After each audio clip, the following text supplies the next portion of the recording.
Hey guys, welcome back to my channel live captured with Priyanka. And guys, जो लोग मेरे channel पे नए हैं तो प्लीज़ चैनल को सब्सक्राइब कर लेना। एंड अगर आपको मेरा वीडियो पसंद आता है तो वीडियो को ज़्यादा से ज़्यादा लाइक करना और ज़्यादा से ज़्यादा शेयर करना, ताकि सपना को ज़्यादा से ज़्यादा लोगों का सपोर्ट मिल सके। एंड आप मुझे इंस्टाग्राम पे भी फॉलो कर सकते हो। मेरी इंस्टाग्राम आईडी है स्टाइल बाई माही के नाम से, तो आप वहाँ भी मुझे सपोर्ट दे सकते हो। एंड कमेंट के थ्रू आप अपना जो पॉइंट है वो भी रख सकते हो मेरे साथ में। एंड जो जो चीज़ें मैं मिस कर देती हूँ वो चीज़ भी आप मेरे साथ शेयर कर सकते हो, जिससे कि मैं उसके ऊपर बात कर सकूँ। तो चलो करते हैं वीडियो स्टार्ट। एंड आपको पता होगा, सपना ने अपने पति के इंसाफ के लिए एफआईआर कर दी है और वो इस मुहिम में अकेली हैं। ठीक है, कोई भी फैमिली का उनके साथ नहीं है। चाहे आप अंकल की बात कर लो, किसी की भी बात कर लो, कोई भी, मतलब वैसे तो उनकी जो मेन रिश्ता है वो अंकल आंटी से ही है। बाकी तो सब रिलेटिव हैं, पड़ोसी हैं, उनसे तो उनका कोई मतलब ही नहीं है। बट जिनका बेटा था, ठीक है, उन्होंने भी अपने हाथ पीछे खींच लिए हैं। और यहाँ तक कि वो सपना ने जो एफआईआर की है उसको अ, वो रोकना चाहते हैं, मतलब इस पे कार्रवाई रोकना चाहते हैं अंकल जी। उन्होंने धारा लगाई, मतलब एक केस किया है सपना के ऊपर 528। और ये जो धारा होती है वो उसके लिए लगती है जिस जो आप कार्रवाई कराना चाहते हो उस पर रोक लगाने के लिए। ठीक है, जैसा मैंने अपनी पिछली वीडियो में बोला था। अब मैं देख रही हूँ सोशल मीडिया पे जो कुछ अंधभक्त हैं, जो कुछ रिएक्शन चैनल हैं, वो लोग क्या बोल रहे हैं कि हमें नहीं लगता सपना अपने पति को इंसाफ दिलाना चाहती है। एंड ऐसा उन्होंने क्यों बोला वो भी मैं आपको बताती हूँ। उन लोगों का कहना है कि सपना अपनी जो खुंदस है बस वो निकालना चाहती है। आपको, मुझे नहीं पता, मैंने इन्हीं जो अंधभक्त है इनके मुंह से सुना है। सपना ने जो एफआईआर की है वो जो रिलेटिव है उनके अगेंस्ट की है। ठीक है, और तो इस पर जो ये जो अंधभक्त हैं, कुछ रिएक्शन चैनल हैं, उनका कहना है कि सपना ने अपनी खुंदस निकालने के लिए, और कहीं ना कहीं उसको ये डर है कि जो प्रॉपर्टी है वो उस बच्ची को ना मिल जाए, इसी इसको मतलब वो करने के लिए उसने ये एफआईआर की है उनके अगेंस्ट, मतलब रिलेटिव के अगेंस्ट या बच्ची के जो पापा हैं उसके अगेंस्ट। यार मुझे एक चीज़ समझ में नहीं आती है, ये जो कुछ लोग हैं ये क्या चाहते हैं। ये एक अकेली औरत के पीछे ऐसे पड़ गए हैं, ऐसे पड़ गए हैं। इनको सब कुछ दिखाई दे रहा है, इनको बूढ़े माँ बाप भी दिखाई दे रहे हैं, इनको बूढ़ी वो सॉरी बूढ़ी बच्ची कह रही हूँ, इनको छोटी बच्ची भी दिखाई दे रही है, मतलब सब दिख रहे हैं। लेकिन इनको वो दो छोटी बच्चियाँ नहीं दिख रही हैं, ठीक है, जिनके माँ बाप मत जिनके पापा इस दुनिया को छोड़ के चले गए। ठीक है, जिनके सर से जो एक पिता है उनका साया हट गया, वो बच्चियां नहीं दिख रही हैं। उनका जो हक मारा जा रहा है, और जिन्हें उस घर से निकाल दिया गया, उनका उनकी किसी को नहीं पड़ी है, बट इनको पड़ी है तो उस बच्ची की पड़ी है। वो बच्ची नहीं, उस छोटी दीदी की पड़ी है। ठीक है, उसके माँ बाप की पड़ी है, अंकल आंटी सबकी पड़ी है, बट उन बच्चियों की नहीं पड़ी है। सपना की तो छोड़ो, उन बच्चियों का मुंह नहीं दिखता इन लोगों को कि वो बच्चियां कैसे, वो मतलब वो मासूम चेहरे नहीं दिखाई देते इनको, कैसे वो याद करते हैं। वो बच्चियां कैसे याद करती हैं अपने पापा को, अपने बाबा को, अपनी दादी को, हर किसी को वो याद करती हैं। वो दिखाई नहीं देता है इनको, वो बच्ची दिखाई देती है। या मतलब शर्म आनी चाहिए आप लोगों को, शर्म आनी चाहिए। एंड ये लोग वही हैं जो खुद अपने सास ससुर की जरा सी भी इज्जत नहीं करती होंगी। ठीक है, जरा सा उनका मान सम्मान नहीं करती होंगी। तो ये वही लोग हैं, बट सोशल मीडिया पे इनको ऐसे दिखाना है कि ये जो सास ससुर हैं, जो बड़े बुजुर्ग हैं, उनको ये कितना मान सम्मान, कितना आदर देती हैं। और कुछ वक्तों का ये भी कहना है कि अगर जो बच्ची है उसको टारगेट किया गया तो हम उसके आगे खड़े हैं। सीरियसली, सीरियसली, मतलब अगर वो बच्ची है, वो छोटी बच्ची है, तो यार उसको बोलो ना कि वो जाके खिलौनों से खेले। वो जो इंसानों से खेल रही है उससे बोलो खिलौनों से खेले। मतलब कोई इसको क्या टारगेट कर सकता है, वो खुद ही सबको टारगेट कर रही है।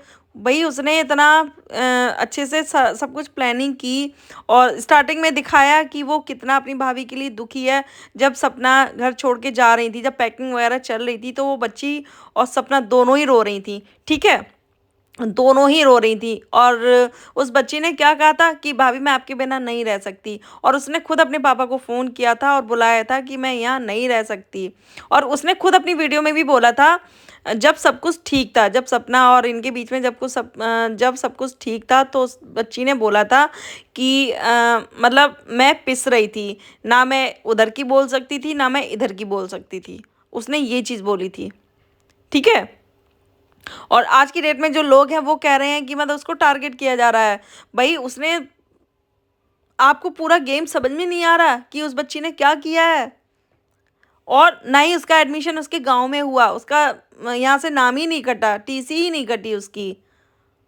तो वो चीज़ आपको दिखाई नहीं दे रही है।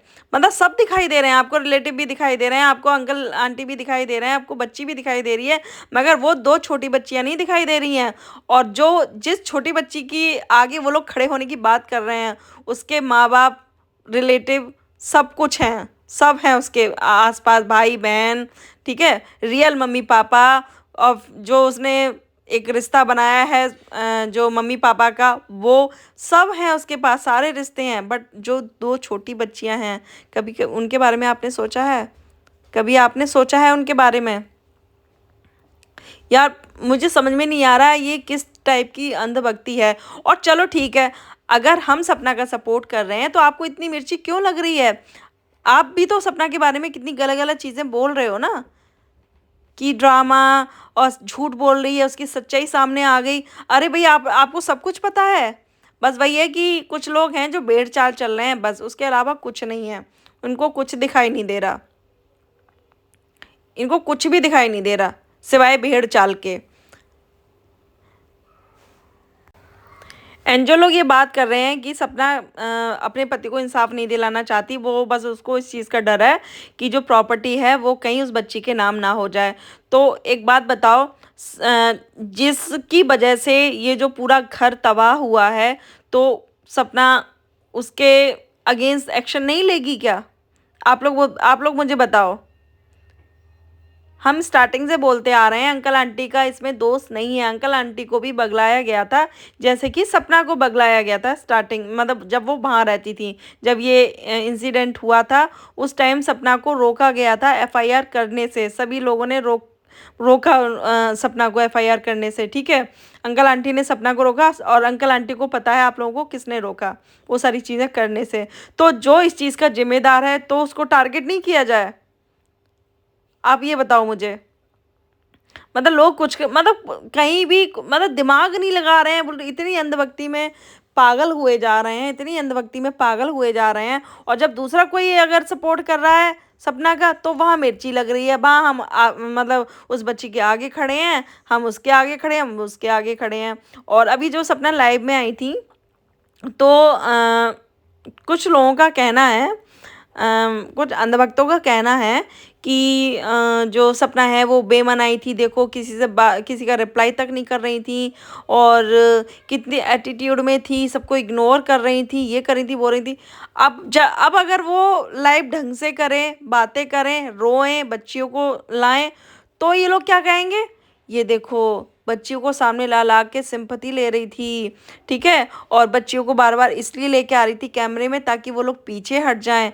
कुछ दिन पहले यही बात चल रही थी ना, कुछ दिन पहले यही बातें चल रही थी कि सपना अपनी बच्चियों को इसलिए वीडियो में ज़्यादा दिखाती है ताकि वो लोग हैं वो पीछे हट जाएं। ठीक है, जब उधर से एक्शन लिया गया था, जब उधर से एफआईआर की गई थी, और वो एफआईआर केवल चैनल के लिए की गई थी उधर से। ठीक है, तो उसमें लोगों का कहना था इसलिए सपना अपनी बच्चियों का चेहरा दिखाती है ताकि वो लोग पीछे हट जाएं। अब जब सपना ने एक्शन ले लिया है, सपना ने एफआईआर कर दी है, तो इन लोगों को मिर्ची लग रही है। और एक टाइम याद होगा, जो बच्ची है उसने भी बोला था अपनी भाभी को कि भाभी आप सोशल मीडिया पे क्या रोज़ मतलब ये रोना धोना लेके बैठ जाती हो, एक बार में चीज़ें ख़त्म करो, एफआईआर करो, पुलिस में जाओ, अगर आपको इतनी दिक्कतें हैं, अगर लोग आपको इतना ही परेशान कर रहे हैं, आपकी प्रॉपर्टी छीनना चाहते हैं, आपका ये करना चाहते हैं, वो करना चाहते हैं, तो आप पुलिस में कंप्लेन करो। चैनल की बात भी आई थी, तब भी उसने यही बोला था। और अब जब भाभी ने एफआईआर कर दी है, एक्शन ले लिया है, तो भी इन लोगों को मिर्ची लग रही है, यहाँ तक कि धमकियाँ तक मिल रही हैं सपना को। सपना को धमकी मिल रही है कि भाई इस केस से हट जाओ, इससे पीछे हट जाओ, कुछ मत करो। तो उस बच्ची ने अब एक बार भी नहीं कहा कि हाँ भाई, जो भैया थे वो तो सभी के कुछ ना कुछ लगते थे ना, उस बच्ची के भाई लगते थे, अंकल आंटी के तो बेटे थे, ठीक है, और किसी का भांजा, किसी का कोई कोई ना कोई रिश्ता तो था ना। तो आप लोगों का कायदा नहीं, फर्ज नहीं बनता कि आप इसमें सपोर्ट करो। अगर आप सपोर्ट नहीं कर रहे हो, ऊपर से जो इंसान इस चीज़ के लिए एक्शन ले रहा है, इसका मतलब आपका कुछ कुछ क्या, बहुत सारे राज हैं, बहुत सारी चीज़ें हैं जो आप छुपाना चाहते हो, नहीं चाहते कि दुनिया के सामने आए, नहीं चाहते कि आपके जो आप लीगल चीज़ों में फंसो, इसीलिए आप नहीं चाहते ना। अंकल जी ने एक चीज़ बोली थी पड़ोसी की वीडियो में आके कि जो प्रॉपर्टी है वो मेरे बाद, मतलब मेरे और मेरी पत्नी के बाद मेरी पोतियों की होगी। और उन्होंने एक चीज़ और बोली थी, अगर ऐसे ही कंट्रोवर्सी करती रही सपना, मतलब यूट्यूब पे सपना ऐसे ही कंट्रोवर्सी करती रही, ऐसे ही बोलती रही, तो मैं मजबूर होके प्रॉपर्टी किसी और के नाम कर दूंगा। साथ में अंकल जी ने एक चीज़ और बोली थी कि आज की डेट में कोई भी इंसान बिना लालच के कोई भी काम नहीं करता, ठीक है, और जो मेरी सेवा करेगा उसको तो मैं कुछ ना कुछ दूंगा ही दूंगा, कुछ हिस्सा या जो भी है कुछ ना कुछ दूंगा दूंगा। तो सपना ने वीडियो में बोला था कि और हाँ, अंकल जी ने ये भी बोला था कि हो सकता है कि मैं ये जो जितनी भी प्रॉपर्टी है वो मैं ट्रस्ट को दे दूँ। तो सपना को ये चीज़ बहुत अच्छी लगी थी, उन्होंने बोला था कि हाँ, ये मैं भी चाहती हूँ कि जो जितनी भी प्रॉपर्टी है जिसकी वजह से ये सारा बवाल हुआ है, लड़ाई झगड़े हुए हैं, तो वो प्रॉपर्टी अगर ट्रस्ट को जाती है तो उसके लिए मैं अग्री हूँ, और जहाँ पापा जी कहेंगे वहाँ मैं साइन करूँगी और उनके साथ चलूँगी। तो इस पे भी लोगों ने पता है क्या क्या बोला था कि इसको, मतलब प्रॉपर्टी ट्रस्ट के नाम करने में इतनी क्या जल्दबाजी है, ये प्रॉपर्टी के पीछे क्यों पड़ी है, अभी तक तो ये इंसाफ की बात कर रही थी और अब ये प्रॉपर्टी, इसको सारी चीज़ें अभी की अभी क्यों करनी है।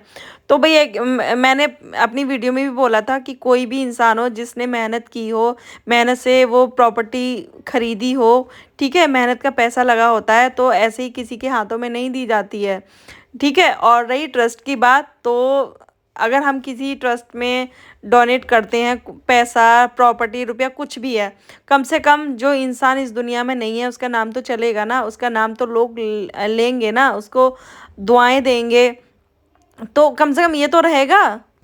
तो इस चीज़ का भी बहुत इशू बनाया गया कि सपना को क्या जल्दी है सारी प्रॉपर्टी ट्रस्ट को देने की, और बस इसको इस चीज़ का दुख है कहीं प्रॉपर्टी जो इनके सास ससुर हैं सपना के, वो बच्ची को ना दे दें। तो भाई बात भी सही है, जो प्रॉपर्टी है वो मेहनत से, सपना का पैसा भी वहाँ लगा है और उनके पतियों ने भी मेहनत की, तब जाके वो इतनी प्रॉपर्टी खड़ी की, अंकल जी की भी मेहनत है उसमें। तो ऐसे ही नहीं किसी को बस ऐसी दे दी।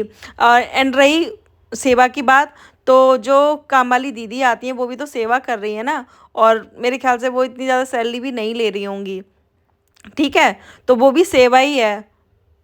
और और अब जब वो अपने पति के लिए कोई एक्शन लिया है उसने, तो भी लोगों को दिक्कत है। 2 साल तक कहाँ थी, 2 साल तक मतलब 2 साल तक तुम्हें नहीं याद आया कि तुम्हारे पति को इंसाफ मिलना चाहिए। तो भाई आपको भी पता है सपना जब ससुराल में रहती थी तो सारी जो भी चीज़ें, जो भी डिसीज़न होता था तो वो अंकल का होता था, ठीक है, बिना अंकल के मर्जी के सपना कोई भी काम नहीं करती थी। चाहे आप जेठानी वाला केस ले लो, जो उनकी जेठानी हैं उनके अगेंस्ट जब एफआईआर हुई थी तो अंकल ने ही करवाई थी सपना से, मतलब सपना ने ये चीज़ सोशल मीडिया पे आके बोली थी, तो आप यहीं देख लो। और जब किसी लड़की का पति चला जाता है ना इस दुनिया से, तो वो अपनी मर्जी नहीं चला सकती ससुराल में। एंड अब अगर सपना ने, भाई मुझे नहीं पता, मैंने सोशल मीडिया पे ही सुना है कि सपना ने जो छोटी दीदी हैं उनके फैमिली के अगेंस्ट एफआईआर की है, तो अगर की भी है तो सही है, क्योंकि भाई परिवार उजड़ा है तो उनकी वजह से ही उजड़ा है। जो कुछ भी हुआ है ना उनकी लाइफ में, कहीं ना कहीं वो उसके जिम्मेदार हैं, तो वो लेंगी उनके अगेंस्ट लीगल एक्शन जो भी है। तो इसमें भी मतलब लोगों को मिर्ची लग रही है। अरे भाई तुमको इतना ही बुरा लग रहा है तो जो बच्ची है आप तुम अपने अपने अपने घरों में रख लो, एक एक महीने रख लो, ज़्यादा ही तुमको बुरा लग रहा है उनके उसके बारे में, क्योंकि उसके माँ बाप ने बचपन से ही उसको छोड़ रखा है दूसरों के भरोसे ही कि भी हाँ तुम पालो तुम पालो तुम पालो। तो जितने भी ये अंधभक्त हैं तो वो भी भाई तुम भी 2-2 3-3 महीने अपने घर रखो अगर इतना ही बुरा लग रहा है तुम लोगों को। और तुम्हारा बस तुम बोल सकते हो, अपना रिएक्शन दे सकते हो, किसी के ऊपर ठप्पा नहीं लगा सकते, ठीक है। और सपना की जो मर्जी होगी वो करेगी। एंड आप लोग उनकी फैमिली में बोलने वाले कोई नहीं होते हो, ना आप ना मैं, ठीक है। तो ये चीज़ें बोलना बंद करो कि उसके आगे हम खड़े हैं। अगर उसके आगे आप खड़े हो तो सपना के आगे भी तो बहुत सारे लोग खड़े हैं ना। उनको जो प्यार करती है ऑडियंस वो भी तो उनके आगे खड़ी है ना। तो या तो आप खुद मत बोलो, और अगर दूसरा बोलता है तो फिर उसे सुनने की शक्ति भी रखो। मतलब ये लोग कुछ भी बोलते रहें, जो सपना को सपोर्ट कर रहे हैं ये उनको कुछ भी बोलते रहें, बट इनके बारे में ना तो कोई बोल, ना तो इनके बारे में कोई बोले, ना इनके जो जिनको ये सपोर्ट कर रहे हैं ना उनके बारे में कोई कुछ बोले। भाई क्यों, हमने आपका क्या कर्जा खा रखा है, या सपना ने आपका कर्जा खा रखा है। एंड जो लोग बोल रहे हैं ना कि जो बच्ची है उसको टारगेट मत करो, उसके आगे हम खड़े हैं, उसका फ्यूचर पूरा पड़ा है, वो खराब हो जाएगा। तो भाई आप अपनी उस बच्ची को समझाओ कि वो बच्चों वाले काम करे, ठीक है। यहाँ बड़े बड़े स्टेटमेंट ना दे कि सती सावित्री वाली छवि खराब हो जाएगी, ये हो जाएगा वो हो जाएगा। तो उससे भी बोलो वो बच्चों वाले काम करे। अगर वो सोशल मीडिया पे इतने बड़े बड़े बोलेगी तो उसके बारे में लोग बात करेंगे, उसको टारगेट करेंगे, ठीक है। तो समझाओ आप अपनी उस बच्ची को कि वो जाके चुपचाप से अपनी पढ़ाई करे, अपनी पढ़ाई पे ध्यान दे, और इन बड़ों की लड़ाइयों में ना पड़े, ठीक है। मैं इतना ही बोलना चाहूँगी। बाकी अगर वो नहीं मानेगी तो जो लोग हैं वो भी उसके बारे में बातें करेंगे, उसके बारे में बातें बोलेंगे। एंड वैसे भी वो किसी एंगल से बच्ची नहीं है, और उसके कारनामे हम सभी को पता है कि उसने क्या किया है। एंड उसके चेहरे को देख के अब बिल्कुल भी नहीं लगता कि ये पहली वाली वो बच्ची है। उसने एक बार भी कोशिश नहीं की, जो बच्चियां हैं आरू आरोही, कि मैं उनको उनकी बाबा दादी से मिलवा दूं, या जो उसकी भाभी हैं उनको मिलवा दूं, जो गलतफहमियां हैं उनको दूर करने की कोशिश करे। उसने आज तक वो कोशिश नहीं की है, ठीक है। और देख के लगता है कि वो सारा कुछ किया हुआ उसी का है, और देखो मज़े से वो पहले की तरह रह रही है। और बच्ची का हम झूठ तो देख ही चुके हैं, कितना झूठ बोलती है लाइव में आके, सामने किसी को बिठा के, जो भाई साहब हैं वो थे लाइव में उसकी, और बोलती है कि मैं फैमिली से चुपचाप आके बैठी हूँ, मेरे फैमिली वालों को नहीं पता है। तो यही देख लो कितना बेवकूफ़ बना रही है, और कितनी स्टेटमेंट उसने चेंज की हैं अपनी। तो समझो प्लीज़ जो अंधभक्त हैं। तो गाइज़ ये थी मेरी आज की वीडियो, एंड आपको वीडियो पसंद आए वीडियो को लाइक करना, शेयर करना, चैनल को सब्सक्राइब करना, साथ में कमेंट भी ज़रूर करना, ताकि मुझे मैं भी आपका पॉइंट जान सकूं। एंड मिलते हैं नेक्स्ट वीडियो में, तब तक के लिए बाय।